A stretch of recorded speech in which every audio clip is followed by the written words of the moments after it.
এবার তৃণমূল সাংসদের পদ ছাড়লেন কোয়েল মল্লিক। বেশ কিছুদিন ধরেই জল্পনা চলছিল, আর সেই জল্পনাতেই শিলমোহর পড়ল। তৃণমূল সাংসদের পদ ছেড়েই ভূপেন্দ্র যাদবের সঙ্গে সাক্ষাৎ কোয়েল মল্লিকের। 21শে জুলাই সমাবেশের আগে আরও একা মমতা বন্দ্যোপাধ্যায়, অভিষেক বন্দ্যোপাধ্যায়। রাজ্যসভায় কোয়েল মল্লিকের ইস্তফা কালীঘাট তৃণমূলে এখন শুধুই নয়, ইস্তফা দিয়েই এর আগে আমরা দেখেছি বিজেপি প্রার্থী সুখেন্দু শেখর রায়, সুস্মিতা দেব এবং প্রকাশচিক বড়াইক তারা ইস্তফা দেন এবং তারপরেই কিছুদিনের মধ্যেই রাজ্যসভার প্রার্থী হিসেবে তাদের নাম ঘোষণা করা হয়। এখন সুদীপ বন্দ্যোপাধ্যায় না সুখেন্দু শেখর রায়, কোন পথে যাবেন কোয়েল মল্লিক তা নিয়ে জল্পনা শুরু হয়েছে। আর জল্পনা বাড়িয়েই বিজেপি নেতা ভূপেন্দ্র যাদবের সঙ্গে সাক্ষাৎ করেন কোয়েল মল্লিক। তৃণমূল সাংসদের পদ ছেড়েই ভূপেন্দ্র যাদবের সঙ্গে সাক্ষাৎ। 21শে জুলাইয়ের সমাবেশের আগে আরও একা মমতা বন্দ্যোপাধ্যায়, অভিষেক বন্দ্যোপাধ্যায়।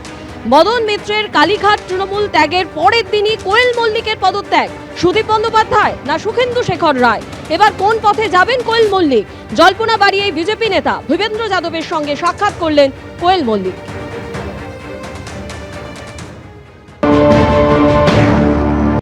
আমি জানি পশ্চিমবঙ্গের মাটিতে তৃণমূল এখন কোয়েল মল্লিক তো সরাসরি কোনোদিন রাজনীতি করেননি, পলিটিক্সে ল্যাটারাল এন্ট্রি হয়েছিল। কিছুদিন প্রাক্তন মুখ্যমন্ত্রীর সঙ্গে দেখা গিয়েছিল, তা তিনি হঠাৎ রাজ্যসভার সাংসদ হয়েছিল। তারপর অনেকদিন নিরুদ্দেশ ছিলেন। এখন খোঁজ পেয়ে ভালো লাগলো উনিও তৃণমূল ছাড়ছেন। অর্থাৎ তৃণমূলের ছত্রছায়ায় কেউ থাকতে চাইছে না, তৃণমূল নির্মূল, আমি এটুকুনি বলতে পারি।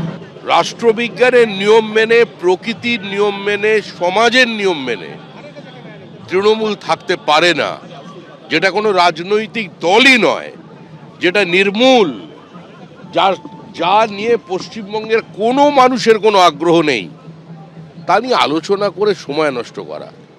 তৃণমূল শেষ। আর যারা মানে তৃণমূলের জামার বদলে অন্যরকম জামা পরছেন, তাদেরও মানুষ আবার অন্যভাবে দেখছে, কেউই খুব একটা ভালোভাবে নিচ্ছে না। এখন প্রত্যেকেরই তো অতীত জানা।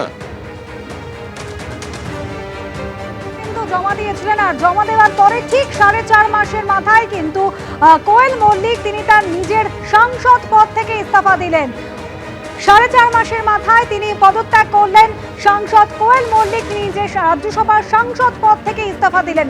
শুধুমাত্র ইস্তফা দিলেন তাই নয়, ইস্তফা দেওয়ার পর তিনি সাক্ষাৎ করলেন ভূপেন্দ্র যাদবের সঙ্গে।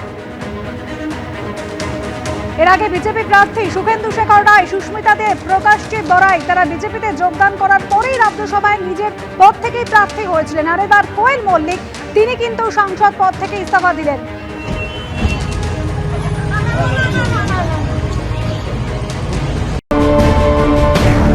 আমি জানতাম আগে রিজাইন করেছে, যখন সুখেন্দুদা বা সুস্মিতা করেছিল আমার ধারণা ছিল তখনই 4 জনের মধ্যে ও ছিল। তো এখন জানছি যে আপনাদের কাছ থেকে যে আজকে করেছে, তার মানে আগে করেনি।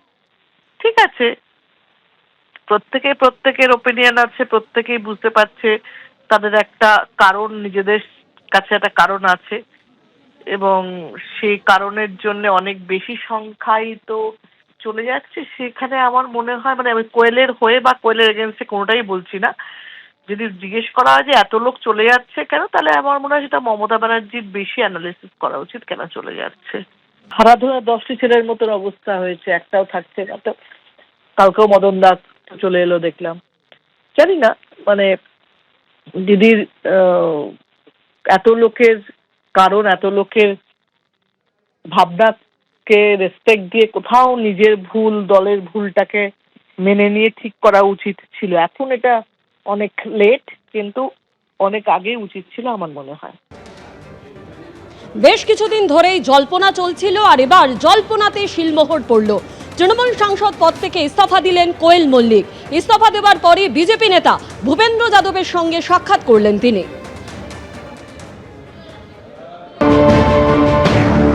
রাজ্যসভা, লোকসভা আমরা দেখেছি। রাজ্যসভাতে ওই মাইকেল মধুসূদন দত্তেরই মধুকবির কথা ধার করেই বলা যায় একে একে নেভিসে দেউটি 3 জন রেজিগনেশন দিয়েছিলেন। কোয়েল মল্লিক তিনি রেজিগনেশন দিলেন। আরও কে রেজিগনেশন দেবে, মানে বাতাসে অনেক, আকাশে বাতাসে কান পাতলে অনেক কথা শোনা যাচ্ছে, কিন্তু যখন হবে তখন বোঝা যাবে। কিন্তু যে একটা চরম অগণতান্ত্রিক পরিবেশ, ফ্যাসিবাদ, একনায়কতন্ত্র, ওই একজন জোকারকে দিয়ে রিংমাস্টারের মতো গোটাটা চালাবার একটা প্রবণতা, এই ধরনের ফ্যাসিবাদী প্রবণতা গণতন্ত্রের জন্য খুব ডেঞ্জারাস। আর গণতন্ত্র হচ্ছে ডায়লগ। এখানে যা চলেছে মানে ওখানের ওটা তো মনোলগ, মানে একতরফা বলা হবে, লোককে শুনতে হবে, মানতে হবে।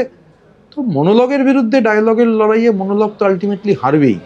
তাই মধুকবির ভাষায় একে একে নিভিছে দেউটি, দেউটি হয়তো আরও নিভতে থাকবে। এবিপি আনন্দ, এগিয়ে থাকে, এগিয়ে রাখে।